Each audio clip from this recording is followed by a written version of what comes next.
I don't work for the library, but I think it would be a great place to work. But I have the double privilege of taking somebody from the library's role to be the introducer, and then also I have the privilege of introducing the lecturer for this afternoon. I'm Gail O'Day. As I said, not lucky enough to work at the library, but lucky enough to work at the Divinity School, where I am the dean. And for that reason, our lecturer for the afternoon, Professor Hicks, invited me to introduce him, which I am happy to do. And I'm also, it's like I say this in class sometimes, if we were a boat, the room would tip over because everybody's on this side. But Dean Sutton and I were just discussing that there's no graceful way to enter or exit this room without calling attention to yourself. So that's what happens. You always have people sitting way over on this side. To the matter at hand. Our lecturer this afternoon for the library's lecture series is Professor Derek Hicks. Derek received his BA from Grambling State University, a master's degree from Dallas Theological Seminary, and his PhD from Rice University, where he studied with Professor Tony Pinn, a leading scholar in African American religion. Professor Hicks has been at Wake Forest for 2 years as the Henry Luce Diversity Fellow in Theological Education. Let me say a few things about what attracted the School of Divinity to Dr. Hicks to offer him this diversity fellowship, and then I'll say a little bit more about why he's not leaving us. As a doctoral student, Dr. Hicks already showed tremendous promise. He was awarded the Ford Foundation Diversity Pre-Doctoral Fellowship in 2005. He was offered the Ford Foundation Diversity Dissertation Fellowship in 2009. He was also awarded the Fund for Theological Education's North American Scholars Fellowship in 2007 and the FTE Fund for Theological Education Dissertation Fellowship in 2009. After that, he was also awarded the first book grant from the Louisville Institute in 2010. So you can see why when we had a Luce postdoctoral fellowship to award, Dr. Hicks attracted our attention. He came here from Lancaster Seminary, where he was assistant professor of religion and culture. And I'm happy to say that even though the tenure of Dr. Hicks's fellowship ends on June 30th, 2013, on July 1st, 2013, Dr. Hicks will begin a term as assistant professor of religion and culture at the School of Divinity. So, Dr. Hicks.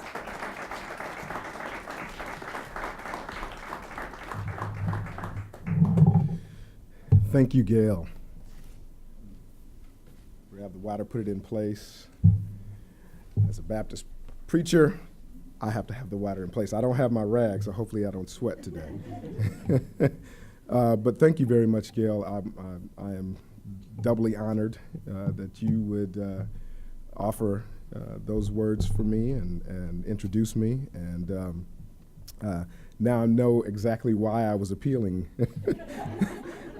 to you. So I'll keep trying to get money. Maybe I'll maintain that appeal. But thank you all so much for coming out. I've seen a few of these online.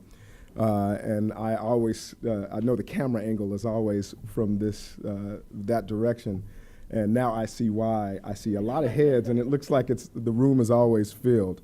But thank you for coming out. This book was a labor of love, among other things. I'm very excited about the future and future opportunities in terms of my research, as my boss, Gail, is as well. But it's good to pause for a moment to have opportunities like this and other opportunities to discuss this research and why it is important to me, and ultimately why it is important to my field or my cohort. Just a quick note on the images. These are intentional and meant to visually ground this work. They convey the idea that I put forth in this work about the nature of debasing of black, or the debasement of black life, or debasing, the process of debasing black life, in the form of stereotypical social images. Some of these are actual photographs of maltreatment and violence. Others are artist renderings that account for early African American experiences, even through product advertisements. So that's what you're seeing there. But what I'm getting at with these images is that from this ferment, distinct religious expression and thought grows.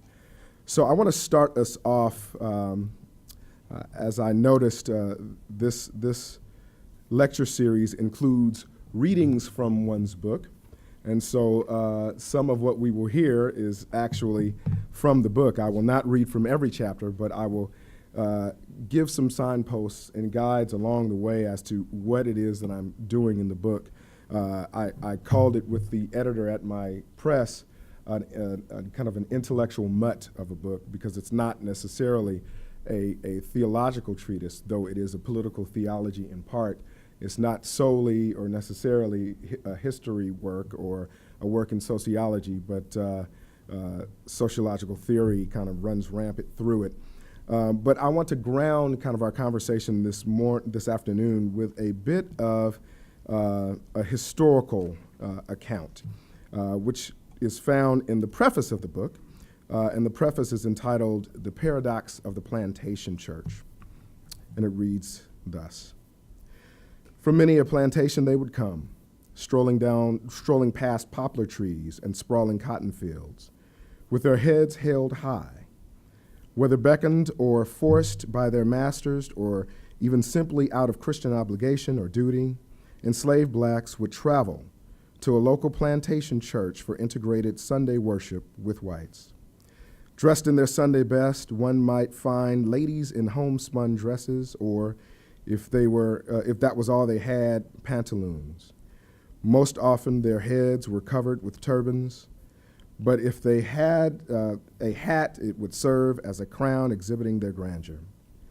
Men would make the journey as gentlemen, their dusty top coats, secondhand knickers, and hand-spun straw hats, framing their bodies broken by hard labor. Enslaved blacks would negotiate this journey from plantation to church in style and elegance. With dignity, they would pass by other plantations, some grandiose plantations off in the distance and others smaller along the roadside, en route to a single place of worship. They planned to worship with friends and loved ones from other plantations. Children would kick up dust along the journey. Mothers would demand Sunday morning composure. Women reflected on a week of ups and downs and weeping and crying out, of loving, of caring, and of lamenting and finding ways to express and instill hope in their families. Men physically burdened by slavery's demands fought through the pain of physical maltreatment to walk upright and straight back. For many of these men, this weekly journey was done in barefoot, as they would carry their newly shined shoes rather than arrive to church with dusty shoes. What motivated enslaved blacks to attend the integrated plantation church cannot easily be explained in terms of duty or Christian obligation or even force. The commingling of slaves and masters and mistresses in the antebellum Christian church may in fact point to another reality altogether, that in some instances, slaves desired to be a part of the plantation church worship. Within the broader society that mandated subordination of blacks to whites, these integrated churches often provided for slaves and masters temporary interludes of symbolic equality, which could be found in various aspects of congregational life. One might infer such an idea when reading the letter sent to Virginia planter and agriculturalist John H. Cock by one of his slaves, Lucy Shipwith. In a rather endearing expression, the letter dated in 1858, Lucy gives a report on the plantation to her master, and she does it this way. On the subject of the integrated church housed on the plantation, she reports of worship in the new plantation preacher as, quote, "The chapel is in a much better state than it used to be.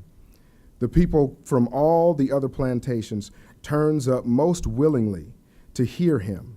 And when he calls sinners to the altar, they come in crowds. There has been several conversions since he took place, end quote.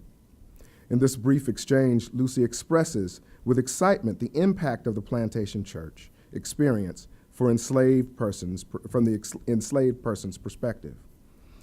That it impacted enslaved people positively at all may be up for debate. Often, as members of white-led churches, slaves could expect to be welcomed in courteous fashion. In fact, enslaved blacks, as long as they were members in good standing, were given the same benefits of church membership as white parishioners. As Southern religious historian John Bowles explains, in these churches, quote, black men and women found persuasive reason to live as morally responsible adults, discovered arenas for the practice of black leadership, and experienced a far greater degree of equality with the surrounding whites than anywhere else in Southern society, end quote. Conversely, the fleeting social gains enslaved blacks enjoyed in the white-led plantation churches did little to improve their lowly day-in, day-out social status. This lower class status eventually set the tone for white-black exchanges within the plantation church. For instance, slaves could not be involved in any disciplining of whites for sinful infractions. Enslaved blacks were often the majority in these plantation churches, but were generally relegated to segregated benches in the rear of the church or in the front of the church in the gallery section or in the balcony. So what emerged were biblical perspectives that bolstered white claims of superiority and led many enslaved blacks to seek solace in their own invisible religious meetings. So I'll stop there for a moment simply to say this for me kind of set the tone historically for the conversation I wanted to have in this book. This book is rooted really in two interwoven personal stories back from my days before I was a doctoral student and when I was in corporate America. I spent kind of 8 to 9 years in purgatory as an underwriting consultant on the healthcare side. But it was two exchanges that I had that set the tone for this course of study. Number one happened in February of '96 when two of my closest friends, childhood friends, were murdered in the same week, one on Tuesday and one on Thursday, Robert Jefferson and Randy Stokes. And as I started wrestling with what faith had to do with their murders, I recalled the Friday after the Tuesday murder, which was of Robert Jefferson, being at the wake, overlooking his body, standing next to his mother. And I was there trying to console Mrs. Jefferson, his mother. And she kind of put her arms around me and said, Derek, no need to console me because my faith is made stronger with the loss of my firstborn son. And so that hit me. It hit me and threw me off because what I was trying to gather was why was it that she would declare in this moment of great loss that her faith was stronger than it had ever been? What was it about this faith that I had kind of grown up in and been grafted into that would lead folks to make such a claim, especially in my neighborhood in Los Angeles, California, where it seemed that few folks had a whole lot of options for their lives.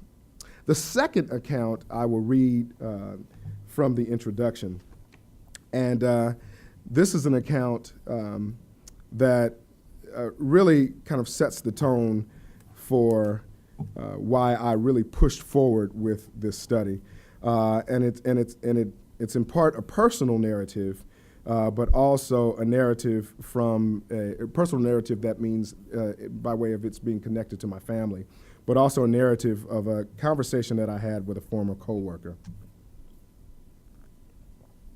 And I start each chapter with a quote. So all the chapters that I read, I'll start with those quotes. And in this one, the introduction, Contemplating the Mechanics of Black Faith, it begins with James Baldwin's quote, I suppose that God and safety were synonymous, end quote. That any black person in this country could be a Christian was vexing to my former coworker. It was over an otherwise uneventful lunch on an autumn day in 1998 that my quest to answer questions regarding black faith began. At that time, I was an underwriter in the healthcare field, and during a 1-hour conversation with my coworker, he articulated a rejection, as he put it, of white-dominated Christianity. In a lengthy diatribe, he reduced Christianity to an oppressive force in North American culture and society. To him, religion in general was harmful, but Christianity was particularly insidious for its role in keeping African Americans, as he put it, in bondage. While in theory I knew of a few counter-arguments, I quickly realized that none of them would appropriately counteract the ferocity of his claims. In short, I was ill-equipped to challenge any possible misconceptions that he may have had on the subject. Nor could I adequately communicate the transformative impact Christianity had had on so many African Americans throughout history. One thing was certain: his concern made sense, even for a professing Christian. And if he were right, what does that say about my own Christian lineage? What does it say about me? Arguments about ownership and misuse of Christianity, of the Christian faith, only go so far. I reasoned that there had to be something about the religion that had sustained and even emboldened oppressed people in their darkest hour. So that occasion struck me, and it really caused me to ask very tough questions about my own faith, to ask very tough questions about this lineage that I had been a part of. And I reflected, first of all, on my grandmother. I was raised by my grandmother. Her name was Sadie Lee Dean. We called her Mama Dean affectionately. All the kids in the neighborhood know her as Mama Dean. But Sadie Dean had raised me, and she had raised me in the church, as we would say. She was born in Coshada, Louisiana in 1928. She had known the struggle for dignity in the Jim Crow South. Her mother, Maddie Harville, was murdered when she was merely 3 years old. That tragedy put her in the care of her father, Lester Lee, and her paternal grandmother, Sally Barr Carey. At a young age, she moved to Colfax, Louisiana, a segregated town that is best known for its annual pecan festival. Her own faith was nurtured in a church that was pastored by her step-grandfather, Reverend Dan Carey. By the age of 12, Sadie had experienced firsthand the social order and protocol of the South. She worked with her grandmother, a domestic, cleaning the homes of well-to-do whites in and around Colfax. They were forced to enter and exit the back doors and take meals on the back porches of the homes they served. Sadie's was a coming-of-age story. While washing the used menstrual rags of the white girls that she served, she experienced her own first menstruation cycle.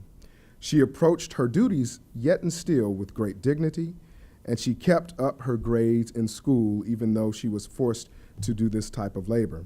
She eventually attended college, married my grandfather, Wilman Earl Dean, and migrated, as so many African Americans did, in the 1940s from the Deep South to Los Angeles, California.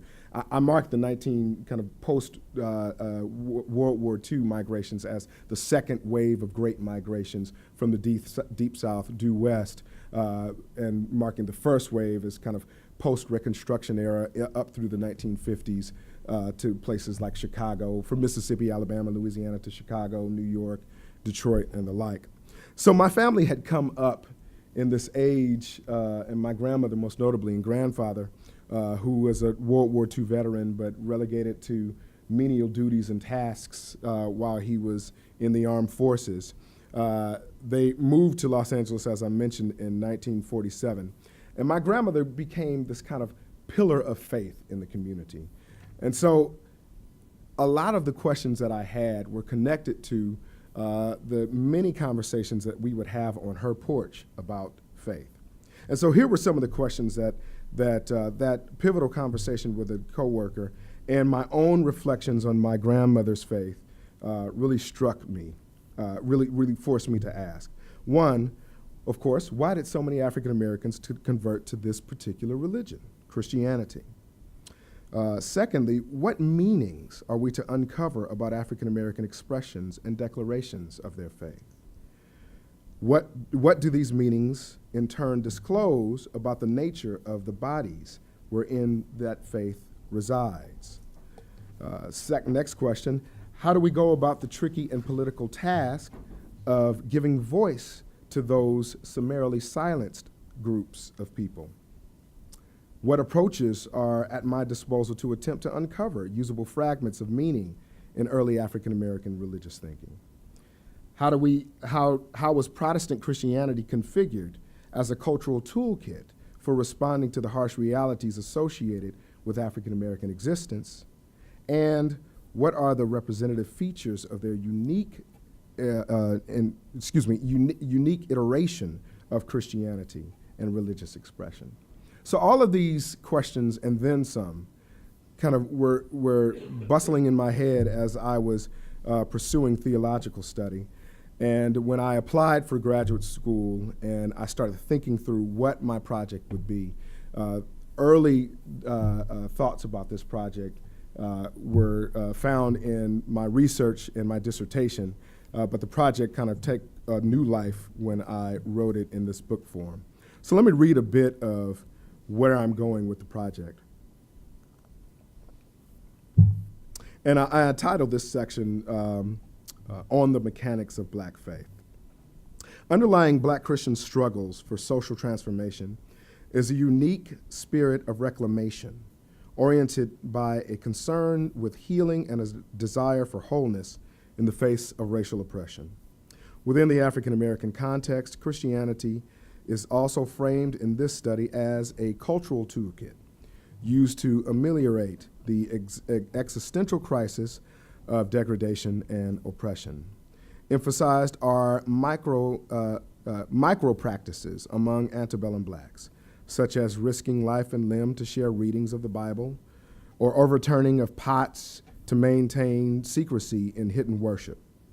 And the creative potential of these human actors as they draw from that toolkit to proactively address their wounds.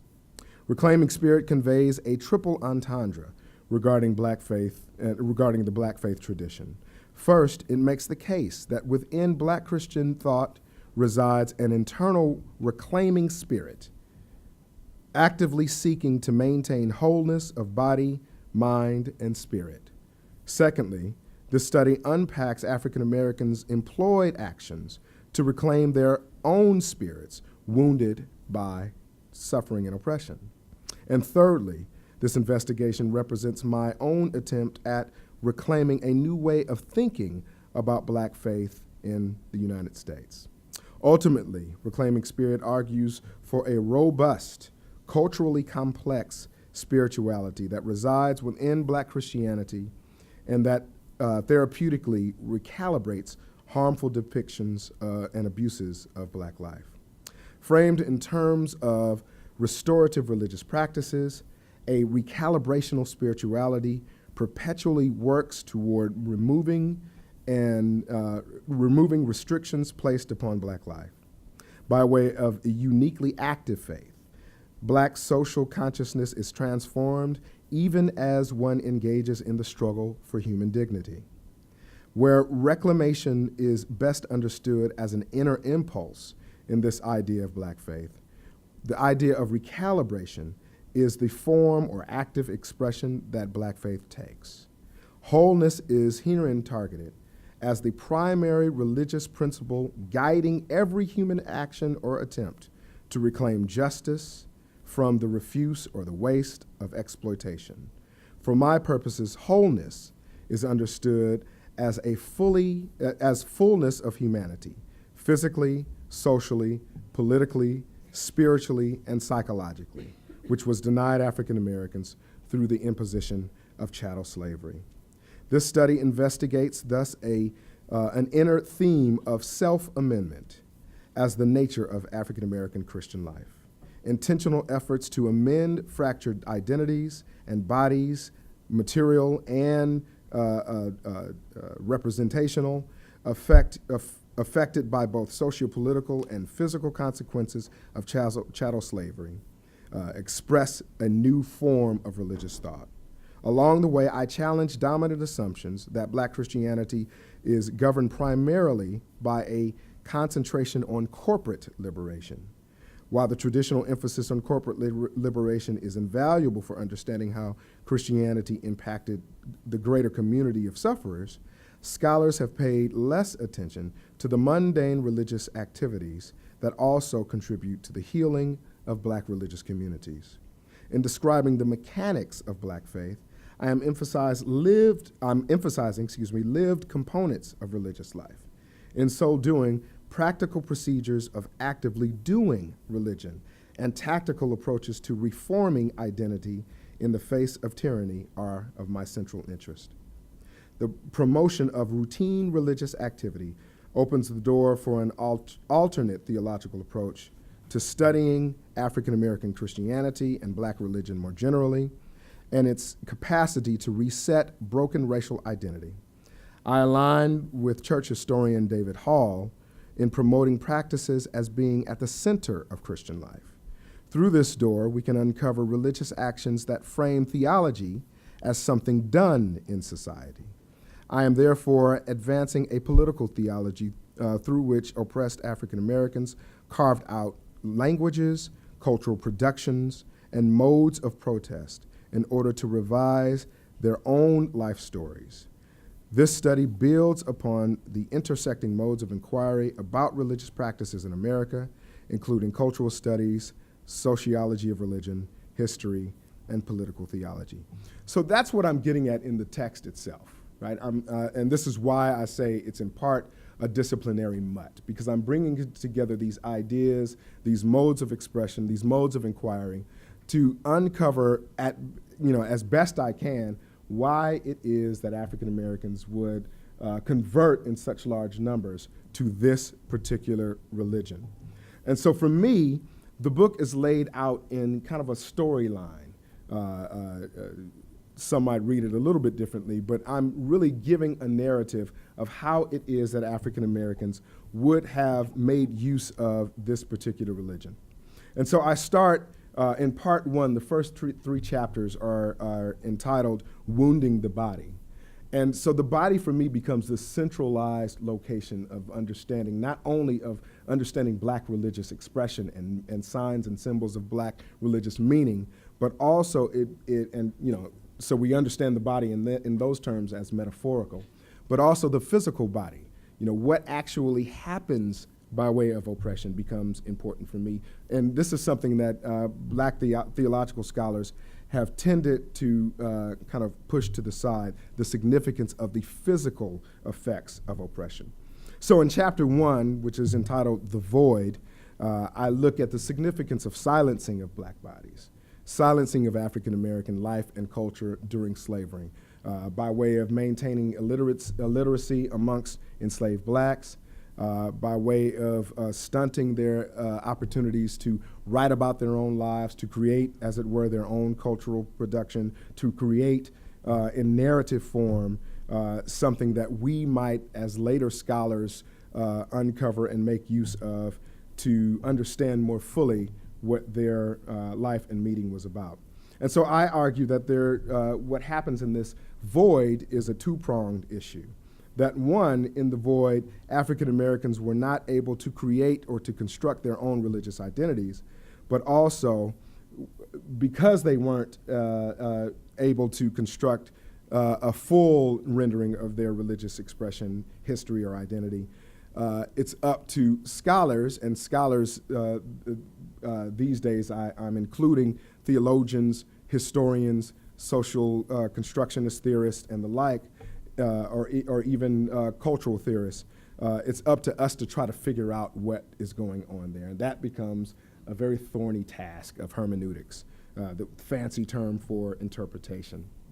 And so I also argue in that chapter that Christianity itself was culpable in part in this process. And through Frederick Douglass's critique of Christianity, where he says, between the Christianity of Christ, he says, between the Christianity of this land and the Christianity of Christ, I recognize the widest possible difference. One so wide that to accept one as good, pure, and holy is of necessity to reject the other as bad, and other terms that he uses. I'm forgetting the quote right now. But essentially what he's saying is there is a disparity between the Christianity that he is reading in the biblical text himself, once he learned to read, of course, and the Christianity as practiced in this land.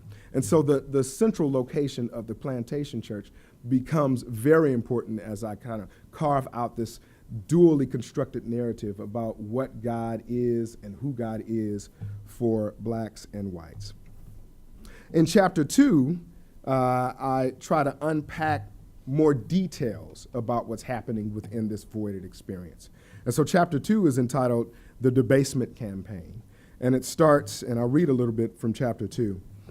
It starts with a quote from James Allen, who is one of the co-editors for the book on lynching photography called Without Sanctuary.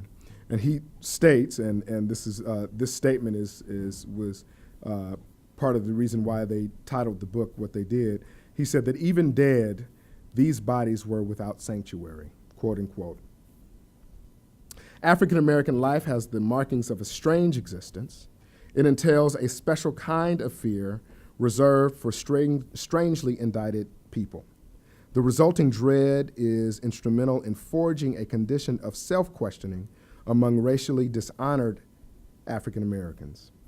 Blacks are people who have been, as James Baldwin reckons, quote, taught really early to despise themselves from the moment their eyes open up in this world, end quote.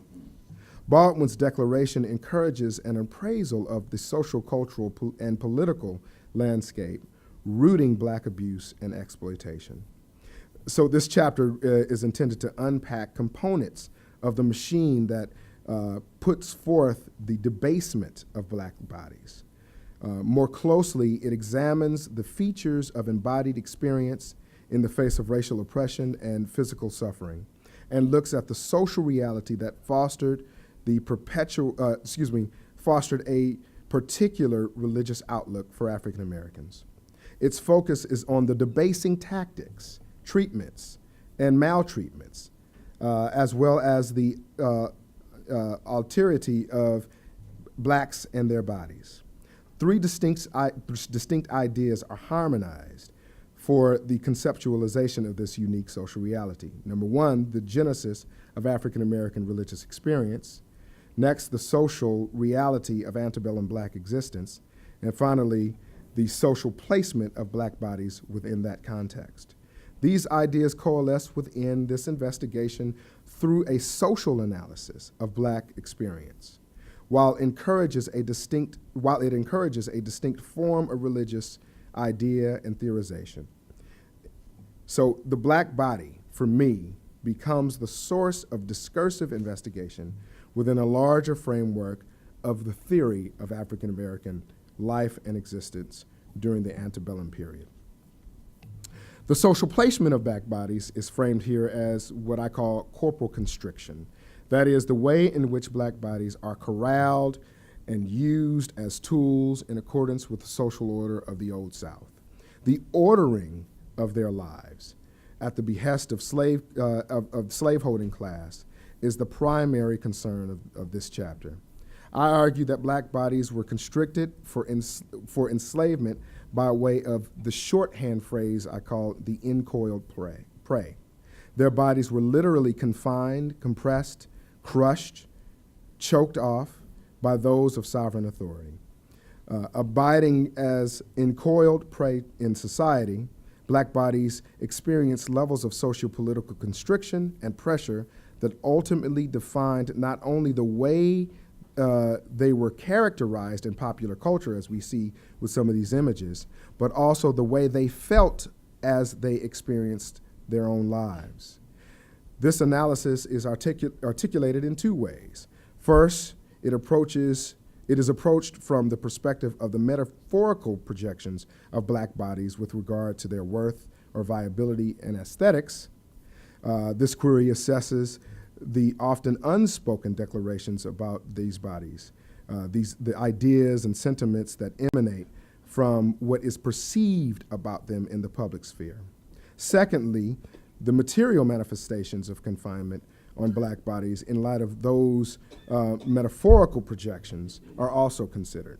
So really what I'm getting at here is the effort within this campaign of debasement, as it were, to frame black bodies a certain way, to make the case that these bodies are enslavable, and here's why. And so some of the justifications for enslavement were framed along biblical lines. Others were framed along intellectual lines as drawn from the Enlightenment period thinking that was all the rave during the onset of enslavement in the United States.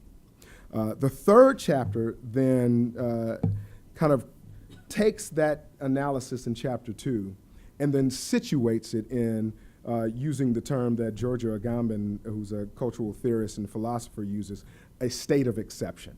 That within the South, and most notably within the plantation system, you had places where the suspension and suppression of law could take place so that these bodies could be debased, right? So that, and within the context of the debasing of these bodies, on the plantation, what we had was a cloaking device that came in the form of states' rights, right?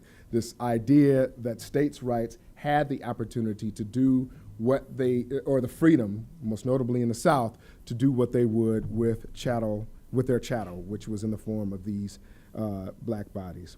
So what resulted, I argue, in that chapter is this idea of social death. That even if physical death was put on hold for a while, social death still took place in the misuse, maltreatment, and overuse of the bodies. So this is all part one, you know, real light and fluffy stuff, right?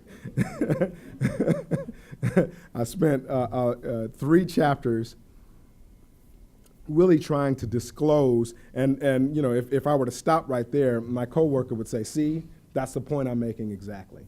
This is why I can't understand why African Americans would convert to Christianity. But then what I do in part 2 of the text, which is entitled Reclaiming the Spirit, and I'll just walk through the chapters quickly. I won't read as much from part 2, but because I see we're getting short on time and I want to leave some time for conversation.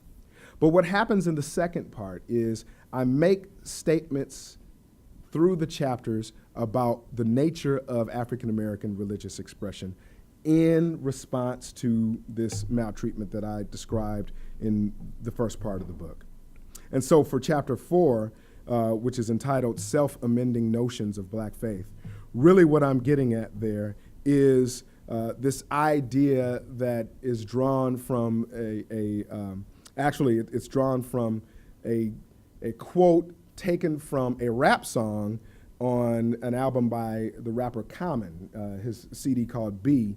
At the end of that CD, he has a gentleman named Pops who is at the end of a rap song giving kind of a poetic expression. And at one point he says, be amended 5/5, be amended 5/5 human. He's making a declaration for African Americans and African American youth to shake off this idea that they are 3/5 human. I don't have time to go into that, but that they ought be in their current state amended. They ought to see themselves as fully human. And so what I argue in chapter 4 is that there are self-amending notions that are already kind of at the core of African American life, almost in the sense that Foucault says that you know we have this expression within ourselves to always seek the best for ourselves. And I think that is the starting point for my understanding of African American religious expression. I wish I had time to go into some of the details. Chapter 5 then says, all right, we have this issue at play from chapter 1 the voiding experience, this experience of silencing. So chapter 5 tries to offer a way of interpreting African American religious experience absent details because of the silencing. So I offer in that chapter what I call a hermeneutic of reclamation. And really this gets at the heart of the book, that what I'm saying is that African Americans sought to reclaim something of substance from misuses of the Bible, from misuses of Christianity in general, and the like, right? This idea of reclamation, not of taking back, but necessarily, but another definition of reclamation, which is to extract from waste and refuse something of substance, right? So I'm arguing in that chapter that by way of this hermeneutic, this way of interpreting African American religious life, we can see expressions through their religious life where they are extracting something of worth and merit about their bodies. And then that culminates in the last two chapters. Chapter 6, which is curative recalibration, or the function of religion in black faith, literally says, here is the reason why, for me, African Americans would convert to Christianity. That within the context of their religious expression, their ideas about being amended 5/5 human, they created a narrative or a style of Christian expression that I have, again, entitled curative recalibration, which means that they seek at every attempt, whether it is through their interpretation of the biblical text or refashioning these negative depictions of their lives, to recalibrate those depictions. They don't change a already calibrated machine that is intending to do them harm. They tweak the machine so that it also, like the machine of the Bible, for example, they tweak the narrative of the Bible for themselves. They appropriate it in a way that allows them to see themselves as fully human, and thus it has a curative end to it, that in the process of recalibrating the text, as it were, they are cured in the process. And I think chapter 7 really extends that argument by giving snapshots within antebellum Southern history of how this takes place. I make use of Frederick Douglass's style of recalibrating the Constitution, changing his ideas from his Garrisonian years, that it is an inherently pro-slavery document, to his later years when he separated from Garrison, as seeing it as a anti-slavery document, that this creates an idea of recalibration. I also look at Daniel Coker's dialogue between a Virginian planter and African minister, which was written in 1810, which was in part an autobiographical sketch where he's laying out a counter argument based solely on the Bible against a Virginian planter who is laying out his biblical argument for slavery, right? He's laying out this counter argument of slavery, and of slavery on biblical grounds, and I make the case in that chapter that this is another idea or expression of a recalibrational moment. I also look at the narratives, slave narratives, and carve out spaces where just run-of-the-mill, everyday enslaved African and African Americans express this recalibrational model. The narratives I do carve out as problematic on one level, right? Because many of the narratives that we have from the WPA interviews, which were taken in the 1920s and 30s, as Dr. Leonard, you would know, are problematic on some level, right? Because we don't know if, in all cases, African and African American former slaves were telling the truth, because by and large they were being interviewed by white interviewers. But not only that, by the time many of them were interviewed, if they had any real experience of enslavement, these folks were 80, 90 years old. And so cultural memory being fragile, we don't know the extent to which their expressions are spot on. But they are what we have. And I make use of them. I make use of other autobiographical texts and letters between literate slaves or former slaves and others. I also take a look at an antebellum churchman, Daniel Alexander Payne, in his way of constructing a recalibration of the black body. For him, it became necessary to reconfigure the body based upon the Bible as acceptable to whites in that society. And then lastly, I look at David Walker's appeal as a way of recalibrating a new constitutional self, a reconstructed self, where I'm arguing that through his appeal, he articulates a counter-constitution to the U.S. Constitution, wherein he reads black life as something of value. So that's the nature of the book.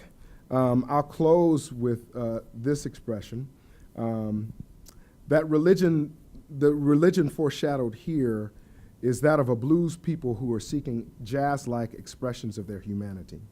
African Americans' concerns about their embodied experience remain viable even in contemporary discussions of black religion. Why? Because regardless of the strand, black religion prevails with an emphasis on meaning broadly defined, social transformation, and wholeness of life. In truth, many blacks African Americans have yet to expunge the narrative of degradation woven early during the founding of this nation. As a result, their bodies reflect unresolved struggles with the effects and the debasement, or the effects of the debasement campaign. Unresolved, debates about the material effects of social injustice remain. African Americans still seek to be seen as full citizens and equal participants in American democracy. Through the self-affirming rituals of contemporary Christianity, which is connected to the Christianity or the style of Christianity I'm putting forth in the book, marginalized African Americans seek the fullest articulation of their best selves and to be a part of the mainstream. So let me see, where are we on time? We're right up, this time goes a lot faster than I thought. Because I wanted to end with a narrative from Bishop Yvette Flunder when we recently had her here, but I'll stop there and take questions for now. Thank you so much.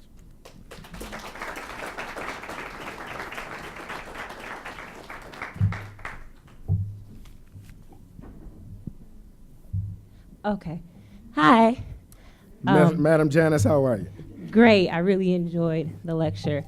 I have a question in regards to the hermeneutic of reclamation. Yes. So do you think, in your opinion, were things like the hermeneutic of reclamation and the theology of liberation born among African Americans as like a coping mechanism to exist in mainstream society and dominant culture? In part, yes, right? But it's far more complex than that. So there's the quick answer in that there are components of what we're talking about here was a direct response to, as I call it, maltreatment, right? Daniel Alexander Payne, in kind of his narrative of recalibrating the body, sought to get African Americans to really align with this idea of a puritanical ethic as drawn from the biblical text, right? And his sole purpose for that was to get African Americans to show their bodies as worthy of being accepted and thus acceptable to broader culture. And this is not, that happened during the antebellum period, but this narrative was carried forth through Nanny Helen Burroughs with the movement to open the doors for African American women in the early 1900s in the National Baptist Convention, right? That she and others were preaching this kind of politics of respectability, right? And so what I'm getting at is, in part, this model of recalibration, it's fluid. So it has some positives and negative components. And that one of these components is this idea of creating this body anew so that it can be acceptable to the broader culture. Yes, exactly what is the antebellum period? The antebellum period is that period leading up to the Civil War. And so it's past the colonial period up through 1865. So Some would argue that it's about mid 1700s or latter 1700s through 1865. And the book, I mean, that's a good question for another reason. The book is really trying to tease out not just these early formations of African American religious life during that period, but also the extension of that period by way of kind of failed Reconstruction, which happens after the emancipation of slaves and the end of the Civil War, and into Jim Crow South, where early on, we're having the lynching of black bodies at a high rate. And so some of what's happening in terms of this ferment of religious expression is directly responding not only to enslavement, but also the scapegoating, as it were, of black bodies.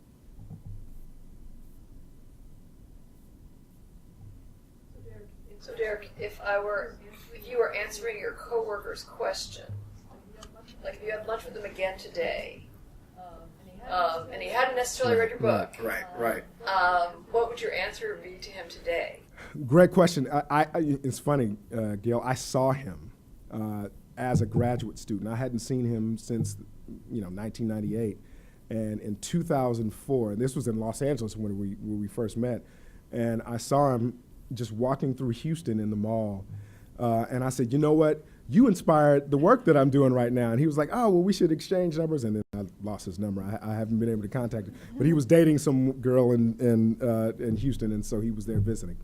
But I would respond to him and say that the reason why African Americans made use of this, for them in part, tool that was not perfect, but what they were able to extract from the ferment of the Bible was a narrative of wholeness, of meaning, was something that allowed them to see themselves as fully human. And for better or for worse, even as a misused tool of oppression, that the Bible also offers for them a line of liberation that allowed them to see themselves as God's chosen people in as much as anyone else. So a narrative or kind of an embodied, because where does the practices piece come in? So Yeah. kind of an embodied narrative or a set of narrative practices? Or?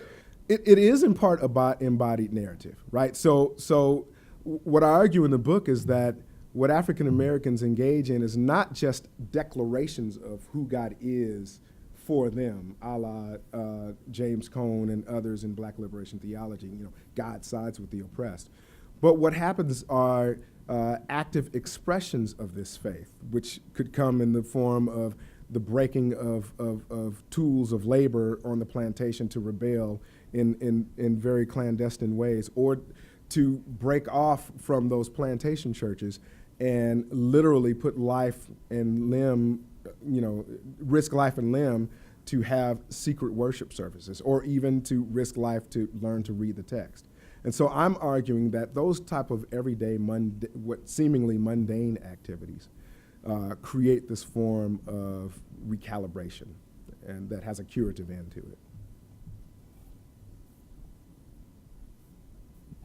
I see two.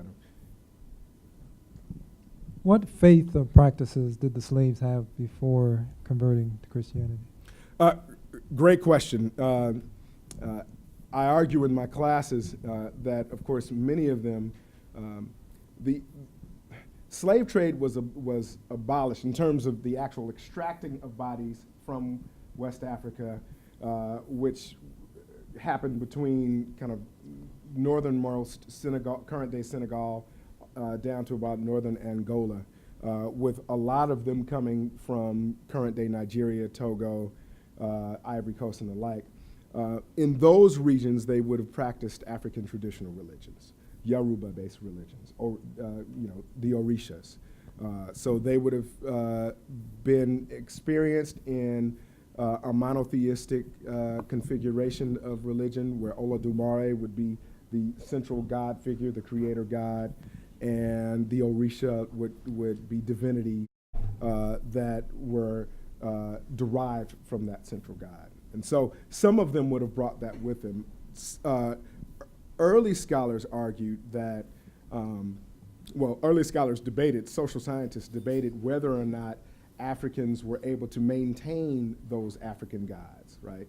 That those who were extracted from those lands by way of the Middle Passage lost all connection to the African gods. But other scholars maintain that we can find within the way that African Americans practice their Christianity, within the way that some of them worship, we see expressions, small expressions of Africanisms, such as the ring shout, which is a counterclockwise dance movement that you find that you still find in some rural churches, is directly connected to African rites within African traditional religions, or African ritual within African traditional religions.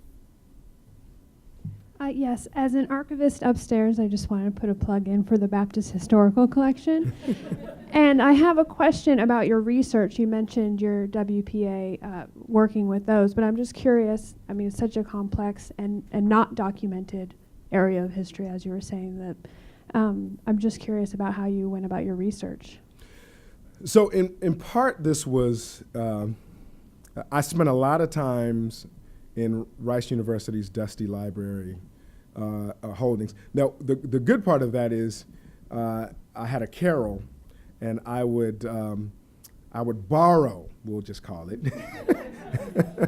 full-on volumes of these narratives, but I also looked at firsthand accounts from church documents, whatever I could get my hands on that I could either pull through interlibrary loan or in our library. I looked at a lot of microfiche documents of actual volumes from the 1800s of letters exchanged between enslaved African and African Americans. I looked at autobiographies as well, but I also consulted secondary source materials. And so what happens is, and this is why the book, I call it the interdisciplinary mutt, is because I make use of a lot in the first 3 chapters of critical theorists, social scientists, and philosophers to kind of, I'm bringing them in conversation with historians and making a lot of use of the words of Lincoln in his decision to offer the Emancipation Proclamation, and the words of Thomas Jefferson in the Notes on the State of Virginia, right? So I'm all of that is kind of coalescing in this idea about what I say the debasement campaign. In the second half, it's mostly secondary source materials that I'm linking to historical data. So I'm constantly going from historical data or data to theory. I'm making judgment claims about the data by way of this theory of curative recalibration. So yeah, there was a lot. And sometimes I look back and I realize how eager I was when I was doing the research on this book, and wondered how I ever got by.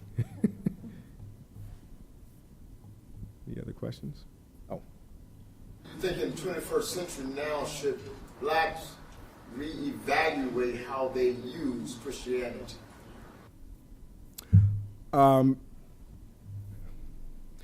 Good question. I mean, by use it, do you mean in terms of how they make use of it to create for themselves narratives of wholeness, of full humanity?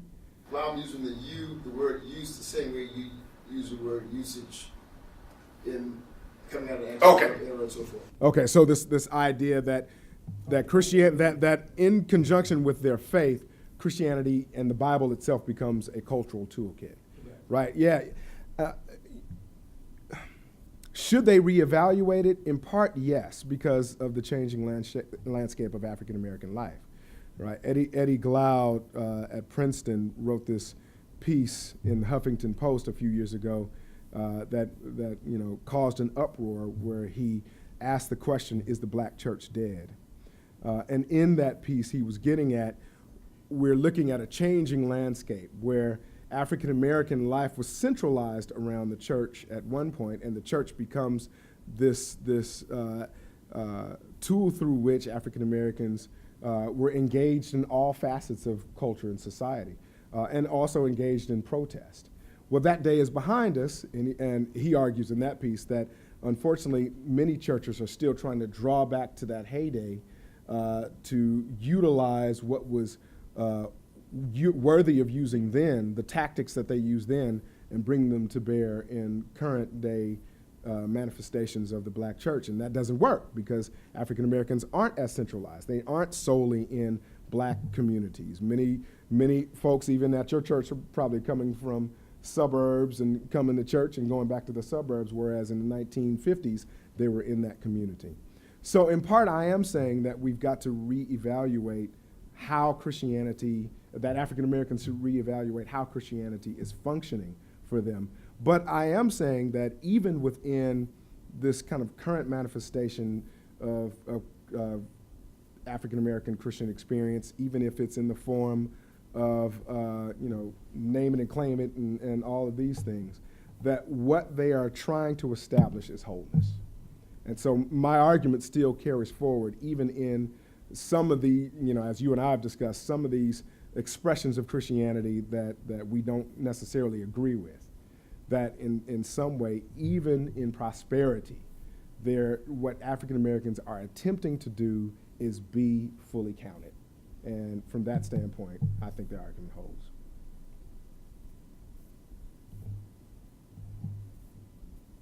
Anyone on this side of the room?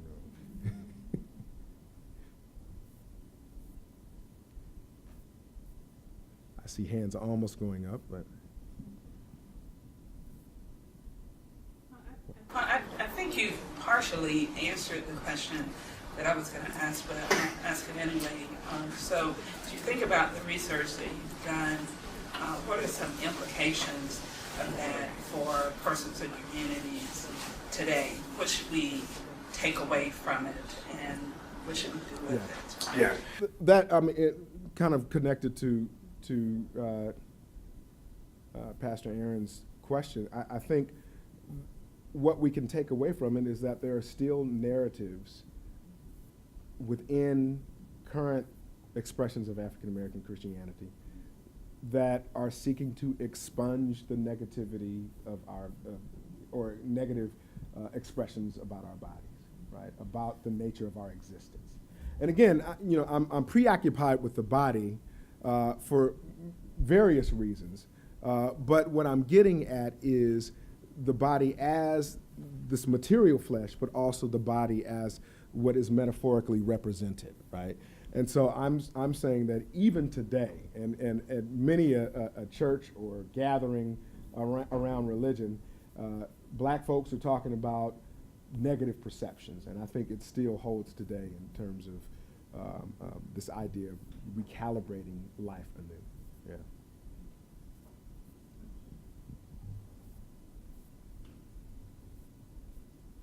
Well, thank you all so much for being here. Thank you for coming out.